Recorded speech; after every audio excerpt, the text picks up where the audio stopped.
Find the square root of 4624 by long division.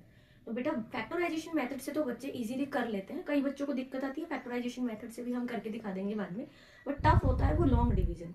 और मैंने कई स्टूडेंट को देखा है कि लॉन्ग डिवीजन का नाम आता है वो बिल्कुल परेशान हो जाते हैं कि किस तरीके से क्वेश्चन होगा। तो आइए चले देखते हैं। लॉन्ग डिवीजन से क्वेश्चन जब करते हैं तो बेटा पेयर बनता है, पीछे से पेयर बनना शुरू होता है। पेयर मतलब जोड़ा, पीछे से जोड़ा बनेगा इसका और इसका। तो यहाँ पे भी कंफ्यूजन क्रिएट की मैम 3 वैल्यू होंगी तब तब कैसे पेयर बनेगा, तो तब पेयर ऐसे बनेगा, ये 2 और इसके साथ कुछ नहीं है तो यहाँ पे 0। ठीक है, यहाँ पे हमारे पास 4 वैल्यू थी तो हमने 2 का पेयर बना लिया। सबसे पहले फर्स्ट को स्क्वायर रूट निकालना है तो स्क्वायर ही करते हैं। ऐसी कौन सी वैल्यू है जिसका स्क्वायर इसके नियर बाई होता है? 6 6 जा 36 और 7 7 जा 49, तो नियर बाई कौन सा हो गया? 6 6 जा 36। माइनस करो कितने बचेंगे? 10। जो वैल्यू आपने डिवाइड की है ये वाली वैल्यू ही यहाँ पे प्लस होती है। जिस वैल्यू को आपने यहाँ लिखा है उसी वैल्यू या इसी वैल्यू को आप डबल कर देते हैं, ऊपर से आ जाएगा 24, यहाँ कितना हो गया?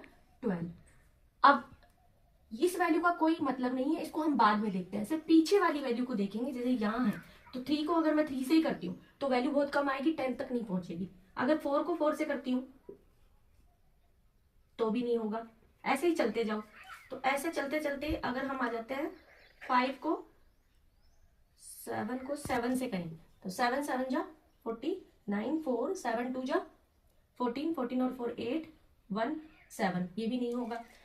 तो एक्यूरेसी लाते लाते हम ऐसी वैल्यू तक पहुंच जाते हैं जहां पे ये वाली वैल्यू हो जाए। तो अगर आप लेते हैं 8, 8 8 जा 64, 6 8 2 जा 16, 16 और 2 12, 1 2 8 1 जा 8, 8 और 2 10, कंप्लीट चला गया, कुछ भी नहीं बचा।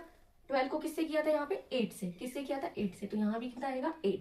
तो इसका स्क्वायर रूट कितना होगा? 68। वापस रिपीट कर रही हूँ, पहले पेयर बनाओगे 2 के, फर्स्ट वैल्यू उसका स्क्वायर फर्स्ट वैल्यू के प्लस जोड़े के नियर बाई होना चाहिए, उसी वैल्यू को उसमें प्लस करोगे, पीछे वाली वैल्यू का देखेंगे कि नियर बाई कौन सा आ रहा है। कई बार एक्यूरेट नहीं आता तो रिमाइंडर बच जाता है, जब रिमाइंडर बचता है तो हम लिख देते हैं कि ये परफेक्ट स्क्वायर रूट नहीं है, बट यहाँ पे कोई भी रिमाइंडर नहीं बच रहा, तो इस वैल्यू का स्क्वायर रूट होगा 68।